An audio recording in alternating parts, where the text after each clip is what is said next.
Speaker کیوں کر دیجیے جب تک آواز چلی جائے گی بغیر اسپیکر کے کوئی کام نہیں۔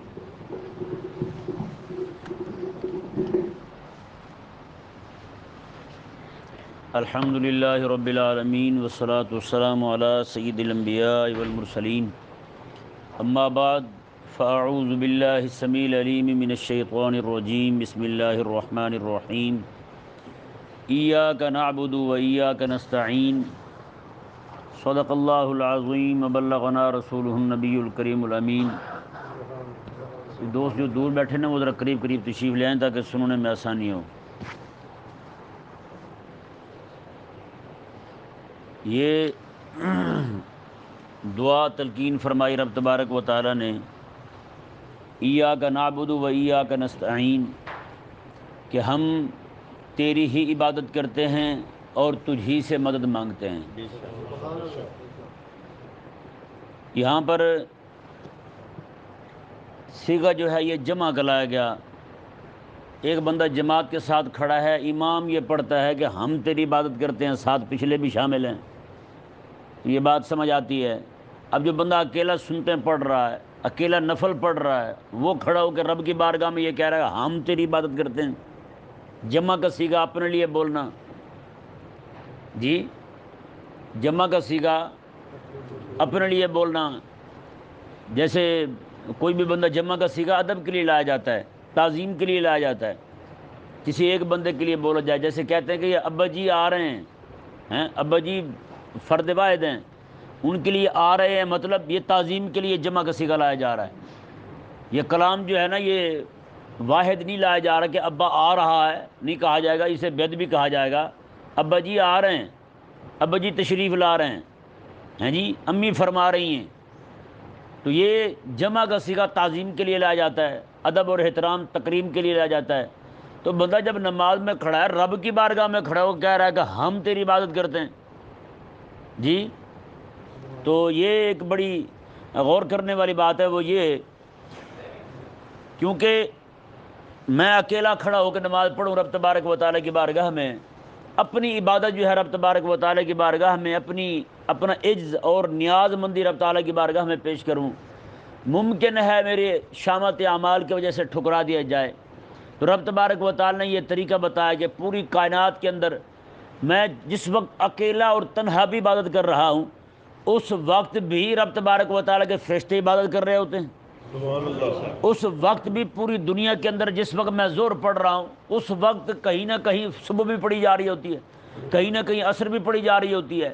جس وقت میں مغرب پڑھ رہا ہوں، ممکن ہے کئی سارے مقامات پر فجر بھی پڑھی جا رہی ہو، جی۔ تو رب تبارک و تعالیٰ نے ارشاد فرمایا کہ جب تو نماز پڑھے نا، میری بارگاہ میں کھڑا ہو، تو نعبدو، اکیلا نہ کہے، یہ نہ کہے کہ عابدو میں عبادت کرتا ہوں، فرمایا کہ نہ، بلکہ جو نیک لوگ ہیں، اہل اللہ ہیں، اولیاء اللہ ہیں، اور اس طرح کر کے جتنے بھی ملائکہ ہیں، ان کی عبادت کو بھی اپنی عبادت کے ساتھ شامل کر، ان کی عبادت کو بھی اپنی عبادت کے ساتھ شامل کر، پھر عرض کر میری بارگاہ میں مولا ہم سارے تیری عبادت کر رہے ہیں، میری عبادت جو ہے میرے رکوع سجدے ٹوٹے پھوٹے ہیں، اور میرے ان کی عبادت کے صدقے میرے ٹوٹے پھوٹے سجدے بھی اپنی بارگاہ میں قبول کر لے۔ اس لیے رب تبارک و تعالیٰ کی بارگاہ میں کھڑے ہو کر نعبد اور نستعین پڑھتے ہیں، ہم تیری عبادت کر رہے ہیں، ہم تجھ سے مدد مانگ رہے ہیں۔ سمجھ آیا نا مسئلہ؟ اب بعض احمق لوگ جو ہیں یہ اعتراض کرتے ہیں کہ نعبد اور نستعین یہ کلام تو رب کا ہے۔ یہ کلام کس کا ہے؟ رب کا۔ اللہ تعالیٰ کا کلام ہے، ایاک نعبد و ایاک نستعین، کہ ہم تیری عبادت کرتے ہیں اور تجھ سے مدد مانگتے ہیں۔ تو کہتے ہیں پھر تو رب تبارک و تعالیٰ خود عبادت کر رہا ہے ہماری۔ نمازی جب نماز میں کھڑا ہو کے پڑھتا ہے ایاک نعبد، ذرا غور کے ساتھ سنیں، ایاک نعبد و ایاک نستعین کلام کس کا ہے؟ اللہ کا۔ ذرا زور سے کہیں، اللہ کا۔ اللہ کا ہے۔ تو اللہ کا کلام ہوا، نماز میں کھڑا ہو کے بندہ پڑھ رہا ہے، رب کا کلام ہے، تو کہتے ہیں مطلب اس کا یہ بنتا ہے ایاک نعبد و ایاک نستعین، ہم تیری عبادت کرتے ہیں۔ یعنی رب کہہ رہا ہے بندے کو، بندہ سامنے کھڑا ہے رب کے، تو کلام رب کا ہے، تو بندہ یہ کہہ رہا ہے کہ رب مجھے کہہ رہا ہے کہ میں تیری عبادت کرتا ہوں اور میں تو اس سے مدد مانگتا ہوں۔ تو اس سے تو یہ لازم آتا ہے کہ رب بندے سے مدد مانگتا ہے، رب بندے کی عبادت کرتا ہے۔ تو اس کا سوال سمجھ آ گیا آپ کو؟ نہیں سمجھ آیا؟ ایاک نعبد و ایاک نستعین کلام کس کا ہے؟ اللہ کا کلام ہے۔ نماز میں کھڑے ہو کے جب بندہ پڑھے گا رب کا کلام تو کیا مطلب ہوگا اس کا؟ کہ رب بندے کو کہہ رہا ہے کہ ہم تیری عبادت کرتے ہیں، ہم تجھ سے مدد مانگتے ہیں۔ تو یہ ذہن میں رہے، یہ سوال جو ہے نا بعض ملحد بے دین لوگ قائم کرتے ہیں، تو میں اس کو سمجھانے کے لیے آپ کو ایک سادہ سی مثال عرض کرتا ہوں۔ ہوتا یہ ہے کہ بچہ جب پڑھنے جاتا ہے نا مدرسے میں یا اسکول میں، تو اسے اپنے مثال دے رہا ہوں، اپنے ماما کی، ماموں، چاچا، کسی کی شادی کے لیے درخواست لکھنی ہے۔ اب وہ بچہ تو نیا نیا داخل ہوا ہے، اسے پتہ نہیں ہے کہ درخواست کیسے لکھنی ہے یا نہیں؟ اسے نہیں معلوم کہ درخواست کیسے لکھوں میں۔ اپنے جو ہیڈ ماسٹر ہے اسکول کا، مدرسے کا محتمم، جو مدیر ہے، اس سے چھٹی کیسے لوں؟ تو وہ ہیڈ ماسٹر، وہ مدرسے کا محتمم کہتا ہے بیٹا آؤ میں تمہیں درخواست لکھ دیتا ہوں۔ میں کیا کرتا ہوں؟ درخواست لکھ دیتا ہوں۔ اب وہ ہیڈ ماسٹر ہو کے، محتمم ہو کے درخواست لکھتا ہے۔ کیا لکھتا ہے؟ بخدمت جناب ہیڈ ماسٹر صاحب یا بخدمت جناب محتمم صاحب ہیں، مہربانی فرمائیں، فدوی کے چاچے کی شادی ہے ہیں جی، تو بتائیں جی وہ ہیڈ ماسٹر خود ہے، محتمم خود ہے، اس کے چاچے کی شادی تو نہیں نا ہیڈ ماسٹر کی، لیکن یہ کیوں لکھا جا رہا ہے؟ یہ بچے کو لکھ کے دے رہا ہے۔ کس کو دے رہا ہے؟ بچے کو لکھ کے دے رہا ہے۔ تو بھائی اسی طرح کر کے یہ کلام رب کا ہے، لیکن پڑھا رب کے لیے نہیں جا رہا۔ نہیں سمجھ آیا مسئلہ؟ ایاکن، جیسے ہیڈ ماسٹر اور محتمم جو ہے درخواست لکھ رہا ہے، درخواست لکھی اس کے نام جا رہی ہے، لیکن اس کے چاچے کی شادی تو نہیں، اس کے مامے کی شادی تو نہیں۔ نہیں سمجھ آیا مسئلہ؟ تو اسی طرح کر کے درخواست لکھی جا رہی ہے ماسٹر کے نام، لکھ بھی وہ خود رہا ہے، لیکن ہے کس کی طرف سے؟ اس بچے کی طرف سے۔ اسی طرح کر کے ایاک نعبد و ایاک نستعین، یہ کلام خالق کا ہے، یہ کلام رب کا ہے۔ اس مالک نے کرم فرمایا ہم پر، فرمایا کہ اگر تم قبولیت چاہتے ہو تو پھر میں جو تمہیں طریقہ بتاتا ہوں اسی طریقے سے مجھ سے مانگا کرو، اس طریقے سے مجھ سے مانگو، اس طریقے سے مجھ سے طلب کرو۔ یہ خالق اور مالک کی مہربانی، اس کی کرم نوازی ہے کہ ہم جیسے نخواندہ لوگوں کو، ان پڑھ لوگوں کو اس نے اپنی بارگاہ میں کھڑے ہو کر مانگنے کا طریقہ اور سلیقہ اور شعور عطا فرمایا ہے۔ اچھا جی، اب دوسری بات جو ہے وہ یہ ہے، الحمدللہ رب العالمین الرحمن الرحیم مالک یوم الدین، یہ آپ جانتے ہیں حاضر اور غیب کا صیغہ پڑھے ہوں گے نا، حاضر اور غیب کا صیغہ۔ حاضر آپ، غیب وہ۔ الحمدللہ رب العالمین، ساری تعریفیں اللہ کے لیے ہیں، حاضر تو نہیں ہے کلام، حاضر تو نہیں ہے۔ الرحمن الرحیم، وہ رحمان بھی ہے رحیم بھی ہے، حاضر تو نہیں ہے۔ مالک یوم الدین، وہ قیامت کے دن کا مالک بھی ہے، حاضر تو نہیں ہے۔ ایاک نعبد و ایاک نستعین، ہم تیری عبادت کرتے ہیں اور تجھ سے مدد مانگتے ہیں۔ کلام ایک دم غیب سے حاضر کیسے ہو گیا؟ سیغے تو غیب کے چل رہے تھے، کلام ایک دم حاضر کا آ گیا۔ وہ رحمان ہے، وہ رحیم ہے، ساری تعریفیں اس کے لیے ہیں، قیامت کے دن کا وہ مالک ہے۔ ایاک نعبد و ایاک، ہم تیری عبادت کرتے ہیں اور تجھ سے مدد مانگتے ہیں۔ یہ ذہن میں رہے، پیچھے مقام تعریف کا تھا، کیا تھا؟ تعریف کا تھا، حمد و ثنا کا تھا۔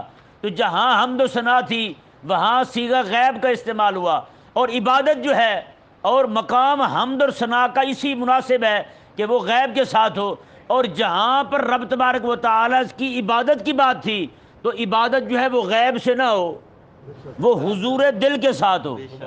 کس کے ساتھ ہو؟ دل حاضر ہو بندے کا، حضور دل کے ساتھ ہو، کامل توجہ کے ساتھ ہو۔ اس وقت جو ہے نا بندہ رب تبارک و تعالیٰ کی بارگاہ میں مخاطب بن کر کہتا ہے مولا میں تیری عبادت کر رہا ہوں، ہم تیری عبادت کر رہے ہیں اور تجھ سے مدد مانگ رہے ہیں۔ آگے دیکھیں جی، دوسرا جواب جو ہے وہ یہ ہے، نمازی نے جب نماز شروع کی تو بمنزلہ اجنبی کے تھا۔ کس کے قائم مقام تھا؟ اجنبی کے۔ اجنبی جو ہوتا ہے وہ جاتا ہے، جاتے ہی فوراً وہ فرینک تو نہیں ہو جاتا ہیں، جاتے اس طرح نہیں کرتا وہ آپ جی بھلا ہیں آپ سے یہ مانگنا ہے، آپ سے وہ کرنا ہے، اس طرح نہیں کرتا ہیں، پہلے بیٹھتا ہے، کچھ تکلف ہوتا ہے اس میں بات کرنے میں، وہ تھوڑی دیر بعد جا کے وہ جناب ایسی اس کے اندر ہمت پیدا ہوتی ہے کہ وہ سامنے والے کو مخاطب کر سکے، اس کے ساتھ وہ کلام کر سکے۔ تو بالکل یہی حال یہاں ہوا، رب تبارک و تعالیٰ کی بارگاہ میں بندہ کھڑا ہوا اور کھڑا ہو کے رب تبارک و تعالیٰ کی تعریف کر رہا ہے غیب کے سیغے کے ساتھ، لیکن جیسے ہی وہ اجنبی تھا، اجنبیت اس کی ختم ہوئی، رب تبارک و تعالیٰ نے اپنے اور بندے کے درمیان جو حجابات تھے وہ ہٹا دیے، تو ایک دم سے بندہ غیب کے سیغے بولتا بولتا حاضر کے سیغے بولنے لگ گیا۔ سبحان اللہ۔ ہیں وہی بندہ جو ہے رب تبارک و تعالیٰ کی بارگاہ میں مخاطب بن کر کہنے لگا ایاک نعبد و ایاک نستعین، ہم تیری ہی عبادت کرتے ہیں اور تجھ ہی سے مدد مانگتے ہیں۔ سبحان اللہ۔ اچھا یہ دیکھیں نستعین جو ہے یہ نعبدو کے بعد واقع ہوا ہے، نستعین یہ سمجھ بھی آ رہا ہے یا ویسے ہی ہے؟ آ رہا ہے نا؟ سبحان اللہ۔ نستعین نعبدو کے بعد ہے، نعبدو ہم تیری عبادت کرتے ہیں، نستعین ہم تو اس سے مدد مانگتے ہیں۔ جی بے شک۔ اس سے کیا ثابت ہوا؟ فرمایا کہ کچھ لینا ہے نا کسی سے تو کچھ نیاز مندی بھی پیش کرو۔ پہلے یہ کہا کہ ہم تیری عبادت کرتے ہیں، چل پھر مدد بھی کر ہماری، سبحان اللہ۔ ہم تیری عبادت کرتے ہیں اور مدد بھی فرما ہماری۔ تو فرمایا کہ پہلے رب کی بارگاہ میں اپنی نیاز مندی پیش کرو، اپنی عاجزی پیش کرو۔ عبادت جو آپ نے کی ہے نا وہ اپنے لیے کی ہے بے شک۔ ہیں، لیکن رب تبارک و تعالیٰ کی بارگاہ میں کھڑے ہو کے کہو مولا میں تیرے لیے کر رہا ہوں، تجھے راضی کرنے کے لیے کر رہا ہوں، تیری خوشنودی پانے کے لیے کر رہا ہوں۔ میں جب یہ کہہ کے کھڑے ہوگے پھر رب تبارک و تعالیٰ سے مدد مانگو گے، اللہ تبارک و تعالیٰ بھی تمہاری مدد ضرور فرمائے گا۔ سبحان اللہ۔ اور دوسری بات جو ہے نعبدو کے بعد نستعین آیا ہے، اس کی ایک وجہ یہ بھی ہے تاکہ بندہ جو ہے نا وہ یہ کہ مولا میں تیری عبادت کر رہا ہوں اور تیری مدد سے کر رہا ہوں، بے شک۔ سبحان تیری عبادت کر رہا ہوں تیری مدد سے کر رہا ہوں، تاکہ اس کے اندر غرور اور گھمنڈ نہ آئے کہ وہ بعد میں اکڑا پھرے میں نے تو 2 نفل پڑھے تھے رب کے لیے، میں نے تو ظہر کی نماز پڑھی تھی اللہ تعالیٰ کے لیے۔ یہ گھمنڈ اور غرور اس کے اندر پیدا نہ ہو، بلکہ ہر وقت یہی ذہن میں رہے گا پڑھی بھی تھی تو اسی کی دی ہوئی طاقت سے پڑھی تھی، ہیں اسی کی دی ہوئی توفیق سے پڑھی تھی، میں نے کون سی اپنی طاقت خرچ کی تھی، میں نے کون سا اپنا زور لگایا تھا، نہ میرے پاس اپنا حول نہ میرے پاس اپنی قوت۔ کہ نہیں سمجھ آیا مسئلہ جی؟ اب آگے دیکھیں جی، نعبد جو ہے نعبدو کے بعد نستعینو، نعبدو جو ہے یہ لفظ نعبدو یہ فرقہ جبریہ کی ان کی تردید کرتا ہے۔ فرقہ جبریہ جو ہے نا وہ یہ کہتا تھا نعوذ باللہ کہ انسان جو ہے یہ مجبور محض ہے، انسان ایسے ہی ہے جیسے پتھر ہوتا ہے، انسان ایسے جیسے درخت ہوتا ہے، نہ پتھر اپنی جگہ تبدیل کر سکتا ہے نہ درخت اپنی جگہ تبدیل کر سکتا ہے، یعنی بالکل جمادات کی طرح ہے، بالکل جامد شے ہے، یہ انسان مجبور محض ہے۔ رب تبارک و تعالیٰ نے نعبدو بندے سے کہلوا کر ان کا رد فرما دیا، میں تم کہتے ہو مجبور محض ہے، یہ تو بندہ نماز بھی پڑھ رہا ہے کھڑا ہو کے، رکوع بھی کر رہا ہے، سجدہ بھی کر رہا ہے اور ساتھ منہ سے کہہ بھی رہا ہے نعبدو مولا ہم تیری عبادت کر رہے ہیں۔ ہیں جی ان کے پورے عقیدے کا، پوری جماعت کا، پورے ان کے نظریات کا رد ہو گیا صرف لفظ نعبدو سے۔ آگے نستعین، اس سے رد ہو گیا معتزلہ کا۔ معتزلہ ایک جماعت گزری ہے جو کہتے تھے کہ بندہ جو ہے نا اپنے افعال کا خود خالق ہے، جتنا بھی کچھ کرتا ہے نا بندہ اس کا خالق بھی بندہ خود ہے، ان کو پیدا کرنے والا بھی بندہ خود ہے۔ رب تبارک و تعالی نے فرمایا کہ نستعینو پڑھو، پھر کیا پڑھو؟ نستعینو، میں کہ جب مولا ہم تجھ سے مدد مانگتے ہیں، اگر بندہ خود اپنے افعال کا خالق تھا تو پھر مدد رب سے کیوں مانگی؟ کہ نہیں سمجھ آیا بھائی؟ بے شک۔ اگر بندہ خود اپنے افعال پیدا کر رہا ہے، سارا کچھ کرنے والا خود ہی ہے بندہ، تو پھر رب سے مدد کیوں مانگ رہا ہے بھائی؟ رب سے مدد مانگنا اس بات کی دلیل ہے کہ ان کا جو عقیدہ اور نظریہ ہے کہ بندہ اپنے افعال کا خالق خود ہے، ان کا نظریہ رد ہو گیا، ان کی تذلیل ہو گئی، وہ ذلیل ہو گئے، ان کا عقیدہ نہیں رہا، وہ ایک جیسے دیوانے کی بڑھ ہوتی ہے ویسے ہی ہو گیا وہ۔ بے شک۔ اس لیے رب تبارک و تعالیٰ کی بارگاہ میں کھڑے ہو کر یہ دعا کرنے کی تلقین کی گئی ہمیں کہ نعبد و نستعین، اور یہ بھی ذہن میں رہے ایاک نعبد و ایاک نستعین ہے۔ نعبد و عبادت کیا ہے یار؟ حضور قلب کے ساتھ کی ہوئی عبادت عبادت ہے، بے شک حضور قلب کے ساتھ دل حاضر ہو بندے کا، پھر پڑھے نماز رب تبارک و تعالیٰ کی۔ آقا علیہ السلام سے پوچھا گیا نا، جبریل امین نے پوچھا تھا حضور سے، حضور احسان کیا ہے؟ آقا علیہ السلام نے پتہ کیا ارشاد فرمایا؟ میں ان تعبد اللہ کانک تراہ ہیں، ان تعبد اللہ کانک تراہ، احسان یہ ہے کہ تو رب کی عبادت ایسے کر کہ تو رب کو دیکھ رہا ہے۔ سبحان اللہ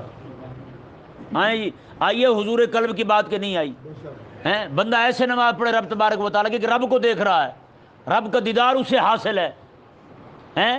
جب ایاک نعبد و ایاک نستعین پڑھے گا تو مزہ نہیں آ جائے گا پھر ہیں؟ جب وہ دیکھ بھی رب کو رہا ہو ہیں، دیدار بھی رب کا کر رہا ہو، کاننا کا تراہ ہو، گویا کہ تو اسے دیکھ رہا ہے، ایسے عبادت کر رب تبارک و تعالیٰ کی۔ فرمایا پھر آقا کے سامنے اگر یہ درجہ تجھے حاصل نہ ہو تو فَإِن لَمْ تَكُن تَرَاهُ فَإِنَّهُ يَرَاكَ، پھر یہ تو ہونا چاہیے کم از کم کہ تو نماز پڑھ رہا ہے وہی تجھے دیکھ رہا ہے سبحان اللہ بے شک ہیں؟ چلو تیری نگاہ میں قصور ہے، تو نہیں دیکھ سکتا اپنے خالق اور مالک کو، اپنے معبود کو جس کی عبادت کر رہا ہے، پھر یہ تو ہو نا کہ تو عبادت کر رہا ہو وہ تجھے دیکھ رہا ہو۔ سبحان اللہ ہمارے ایک بزرگ گزرے ہیں حضرت سید جلال الدین رحمہ اللہ، بہت بڑے بزرگ گزرے ہیں۔ اوچ شریف آپ نے نام سنا ہوگا، اوچ شریف کے سب سے پہلے بزرگ تھے، وہ دہلی میں پڑھتے تھے تو وہاں سے یہاں آ گئے، یہاں پڑھانے لگے، اپنا مدرسہ قائم کیا اوچ شریف میں۔ مدرسے میں پڑھاتے ہیں تو وہاں ان کا ایک کوئی ہم جماعت تھا، اس کا نام تھا صدر الدین۔ اس نے کہا یار سنا جلال الدین بڑا عالم بن گیا ہے، میں اسے سبق یاد کرواتا تھا پڑھائی کے دوران، اور جا کے مل آتا ہوں دیکھتا ہوں پہچانتا بھی ہے یا نہیں ہیں؟ کریم تو کریم ہوتے ہیں، لیکن یہ آج کے لوگ ہوتے ہیں جو اپنی آنکھیں ماتھے پہ رکھ لیتے ہیں۔ لیکن وہ جیسے ہی پہنچا نا وہاں تو حضرت سید جلال الدین رحمہ اللہ جو ہیں وہ سبق پڑھا رہے تھے، اور سبق پڑھنے والے اتنے بچے تھے کہ ان کی مسجد کے باہر تک بچے بیٹھے ہوئے تھے، باہر تک بچے بیٹھے ہوئے تھے۔ وہ بندہ آیا تو وہ جوتوں پر بیٹھنے لگا، حضرت سید جلال الدین نے پہچان لیا، میں کہ ادھر آؤ، آ گیا ہو، پاس بلا کے اپنی مسند پر بٹھایا، یعنی جس مصلے پر سجادے پر آپ بیٹھے تھے اسی پر برابر میں بٹھایا، تو دل میں خوش ہونے لگا، شکر ہے میرے ساتھی نے مجھے پہچان لیا ہے، اتنا مقام بھی پایا ہے، اتنے بچے پڑھ رہے ہیں، اتنے بچوں کے سامنے اتنی عزت دی ہے۔ نماز کا وقت ہے، نماز شروع ہونے لگی نا جی، آپ کا جو خادم تھا آپ نے اسے فرمایا کہ نماز پڑھا دوں۔ وہ نماز پڑھانے لگا تو اس کے دل میں خیال آیا کہ انہوں نے اسے کہہ دیا ہے ملنگ کو نماز پڑھا، مجھے کیوں نہیں کہا ہیں؟ اتنی عزت دی ہے، پاس بٹھایا ہے، دور سے بلایا ہے، اتنی عزت بھی دی ہے، یہ نماز کے مجھے کیا دیتے، میں نماز پڑھا دیتا۔ آپ جو ہے نا آپ نے اس طالب علم کو روکا کہ ٹھہرو، وہ رک گیا۔ آپ نے فرمایا کہ آپ نیت کیسے باندھتے ہو؟ اس نے کہا نیت ایسے باندھتے ہیں 2 رکعت نماز فلاں ہیں اللہ تعالیٰ کے لیے، منہ میرا کعبے کی طرف، اللہ اکبر۔ آپ نے اس خادم سے فرمایا وہ تو نیت کیسے باندھتا ہے؟ آپ کا جو شاگرد تھا مدرسے کا اس سے فرمایا کہ تو نیت کیسے باندھتا ہے؟ اس نے کہا جی میری نیت تب تک پوری نہیں ہوتی جب تک رب کا عرش میرے سامنے نہ آ جائے، میری تو نیت ہی تب تک پوری نہیں ہوتی، نیت میری درست نہیں ہوتی جب تک رب کا عرش کے سامنے نہ آ جائے۔ تو حضرت سید جلال الدین سے وہ نا بندہ ہکا بکا کہنے لگا، اس نے کہا جس کے شاگرد کی نیت تب پوری نہیں ہوتی جب تک عرش نہ سامنے آ جائے۔ اس نے کہا حضور آپ فرمایا آپ کی نیت کب پوری ہوتی ہے؟ میں جب عرش والا سامنے آ جائے میں پھر اللہ اکبر کہتا ہوں، میں تو پھر اللہ اکبر کہتا ہوں۔ ہاں جی، حضرت جو ہے نا خواجہ محکم الدین سیرانی رحمہ اللہ، بہت بڑے بزرگ گزرے ہیں، بھاولپور سے آگے جائے نا ایک علاقہ آتا ہے تو خانقاہ شریف کے نام سے مشہور ہے، وہاں کے بزرگ تھے حضرت سید خواجہ محکم الدین سیرانی رحمہ اللہ۔ آپ جو ہے نا ایک جگہ سے گزرتے تھے تو ایک مولوی نماز پڑھاتا تھا، آپ کو پتہ ہے مولوی بڑے خشکی کے مارے ہوتے ہیں۔ اگلے دن بھی میں بتا رہا تھا، یہ عبدالغفور صاحب ہے نا، یہ مجھے لے گئے گجرے والا، تو ایک مولوی صاحب بالکل مسجد کے دروازے میں کھڑے ہو کر نماز پڑھا رہے ہیں، مغرب کی نماز پڑھائی انہوں نے، نماز ہوئی نہیں، منع ہے درے میں کھڑے ہو کر نماز نہیں پڑھنی، حضور نے منع کیا ہے، صحیح احادیث مبارکہ موجود ہے۔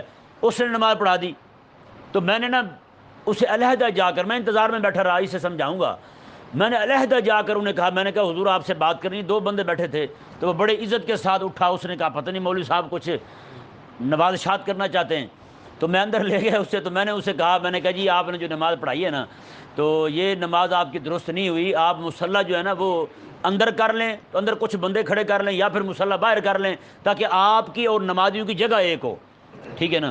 یہ جب جیسے میں نے بیان کیا نا مسئلہ، تو مولوی صاحب نے نا مجھے ایسے دیکھا جیسے مارنے والی گائے نہیں دیکھتی، بلکہ ہندوؤں کی اماں دیکھتی ہے جیسے ہیں، ایسے مجھے دیکھا اس نے، ایسے گھور کے جناب چلا گیا۔ میں نے کہا جب فقیر کی دوائی یہاں بیچی نہیں رہی، حکیم صاحب کسے دوائی دیں، مریض ہاتھ نہیں پکڑاتا، نبض دکھانے کو تیار نہیں ہے، بتائیں، ہیں جی، وہ ایسے ہی نہ منہ بنا کے چلا گیا۔ مجھے تو خطرہ لائق ہوا، میں نے کہا ہم تو بندے دو ہیں، یہ تین ہیں، یہ نہ ہو کہ ہمیں یہ درست کر دیں۔ تو یہ تو حال ہے ان کا۔ حضرت خواجہ محکم الدین سرانی رحمہ اللہ، آپ کا درویشی بالکل طبیعت تھی، مزاج تھا، آپ کہیں جاتے تھے تو راستے میں ایک جگہ نماز پڑھتے تھے، ایک مولوی صاحب نماز پڑھائیں، ان کی نماز کا طریقہ درست نہیں تھا، وہ فرماتے تھے یار نماز اس طرح نہیں، اس طرح پڑھا، اور نے کہا چل بابا کام کر، تجھے کیا پتا نماز کیسے پڑھانی ہے، مولوی میں ہوں، بتائے گا تو مجھے ملنگ ہو کے۔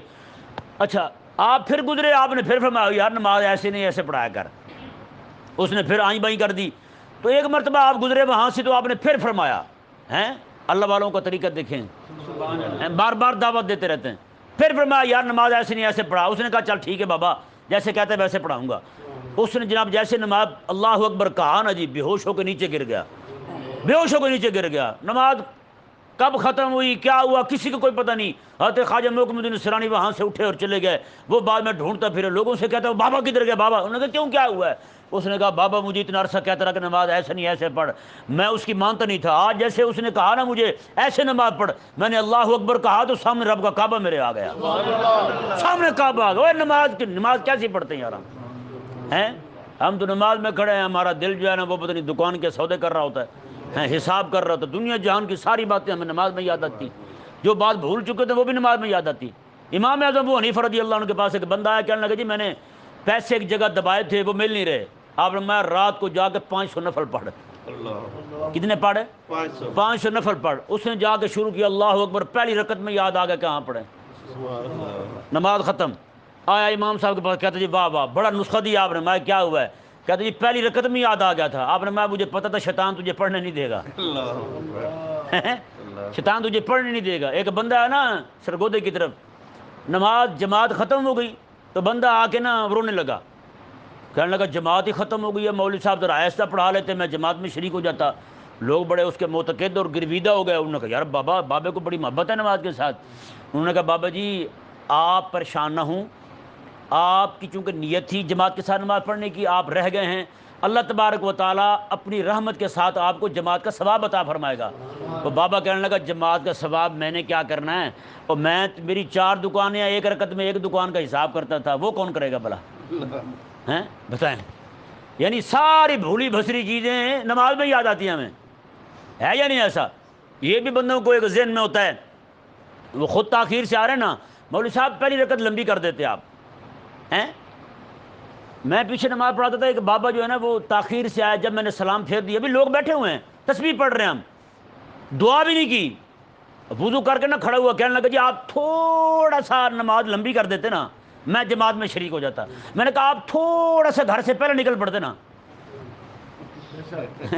آپ شریک ہو جاتے ہیں۔ میں نے کہا یہ کیا ہوا یار، ہیں میں نے کہا اگر تو ٹرین جو ہے نا وہ وقت سے پہلے نکل پڑے پھر تو سواریوں کو اعتراض کا حق بنتا ہے، اگر ٹرین وقت پہ نکلے ہیں اور وقت سے پہلے پہنچا دے وہاں تو پھر تو اعتراض نہیں بنتا کسی کا، سب کو خوش ہونا چاہیے، یار کمال ڈرائیور ہے ہمارا بھائی، ہیں اس نے تو کمال کر دیا ہے، وقت پہ نکلے اور وقت سے پہلے پہنچا دیا ہے۔ تو اس لیے ہر بندے کو چاہیے کہ اپنی نمازیں درست کرے، اپنی نماز حضور قلب کے ساتھ پڑھے۔ کیسے پڑھے نماز؟